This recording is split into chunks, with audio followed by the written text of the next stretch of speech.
The dream. That started it all. For years, I had a vision, a workshop where I could finally bring my ideas to life. I wasn't just thinking of a garage with a few tools. I wanted a real shop, a place where I could build furniture, work on cars, maybe even teach my kids a few things about craftsmanship. It was going to be my safe haven, the one spot where the stress of daily life would melt away the moment I picked up a hammer or switched on a saw. I had drawn up the plans myself, measured every inch of my yard, and even budgeted carefully so that I wouldn't put a strain on my family's finances. This wasn't just a want. It was the dream I had carried with me since I was a teenager helping my grandfather in his old woodshop. Every board, every nail, every thought was tied to something deeply personal. But there was always a cloud hanging over my dream, the HOA. From the day I moved into this neighborhood, the Homeowners Association had its fingers in everything. The color of your house, the kind of flowers you planted, even how tall your grass could grow, they had rules for it all. Still, I convinced myself I could work with them. I thought, if I do everything right, if I follow the guidelines, they'll see that my shop won't hurt the neighborhood. It will only add value. But little did I know, I was walking straight into a war I couldn't win. The first proposal and the wall of resistance. The day I submitted my shop plans to the HOA board, I felt proud.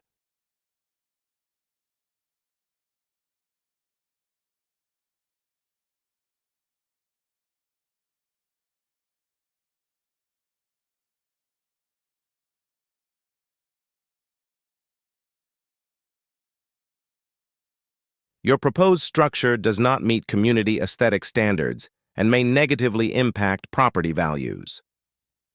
That was it. No explanation, no room for negotiation. Just a flat rejection. I was stunned. I went back to the drawing board and adjusted the size, the roof pitch, the exterior materials, everything I could think of to make it more appealing. I submitted again, hopeful. The answer? Another rejection. This time they added, "Such structures are not in harmony with the neighborhood character."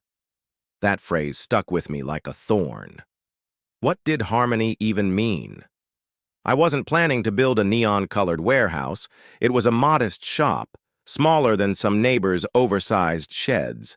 Still, the HOA made it clear my dream didn't fit their definition of harmony.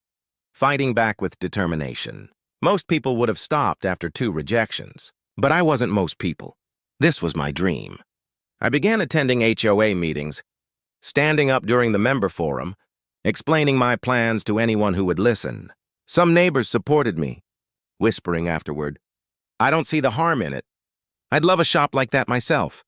Others rolled their eyes, clearly more loyal to the board than to fairness. I even hired a contractor to draft more professional plans, spending money I hadn't budgeted for. I argued that the shop would increase curb appeal, that it would be well-maintained, that it would even match my house in design and color. Each time, the board found a new excuse. Too big, too close to the property line, could become a nuisance. It didn't matter how much evidence I brought. They had made up their minds from the beginning. Still, I fought. For months, I went back and forth, filling out paperwork, filing appeals, and sending emails that got cold responses like, "The board has already ruled on this matter." My wife, who supported me from the start, began to look weary. She hated seeing me stress over it. But I wasn't ready to give up yet. The breaking point. The final straw came when I received a certified letter in the mail. Unlike the previous rejections, this one wasn't just a denial.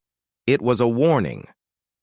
Further attempts to build or store materials for construction of the proposed shop will result in fines of $200 per day. My stomach sank as I read it. They weren't just rejecting me anymore. They were threatening me. Suddenly, the fight wasn't just about my dream shop. It was about whether I was willing to put my family's financial stability on the line for it. That night, I sat in the garage staring at the empty corner where I had planned to break ground. I imagined the smell of sawdust, the hum of tools, the satisfaction of working with my hands. And then I imagined the pile of fines stacking higher and higher, draining everything I had worked so hard for. My kids were still young. We had a mortgage. I couldn't risk it. The fight had taken its toll. I was exhausted, mentally and emotionally. It hurt to admit it, but I realized the HOA had more power than I did. They had time, money, and a system built to grind down anyone who stood in their way. And finally, they had ground me down too. Letting go of the dream. The next day, I withdrew my final appeal. Just like that, it was over. My dream shop would never be built. Not here, not in this neighborhood. For weeks afterward, I felt hollow every time I pulled into my driveway. My yard looked the same, but it felt emptier because I knew what could have been. Neighbors who had supported me offered kind words. "I'm sorry it didn't work out. The board can be impossible." Others acted as if nothing had happened, walking their dogs past my house without so much as a glance. Life in the neighborhood went on, but inside, I carried a quiet bitterness. The HOA had won. They had broken me, and I had let go of the one dream that had kept me pushing forward for so long. Yet, in that defeat, there was also clarity. I realized I couldn't tie my happiness to a piece of property controlled by rules I didn't create. My dream didn't die. It just couldn't live here. The lesson I'll never forget. Looking back now, I see it all differently. The HOA may have won the battle, but they didn't kill the dream. My shop will still be built. Someday, somewhere, just not under their watchful eyes. I've already started thinking about moving in the future, finding land where I can build without anyone telling me what harmony is supposed to look like. But this experience taught me something valuable. Sometimes you have to choose your battles. I could have kept fighting, paid the fines, dragged it into court, but at what cost?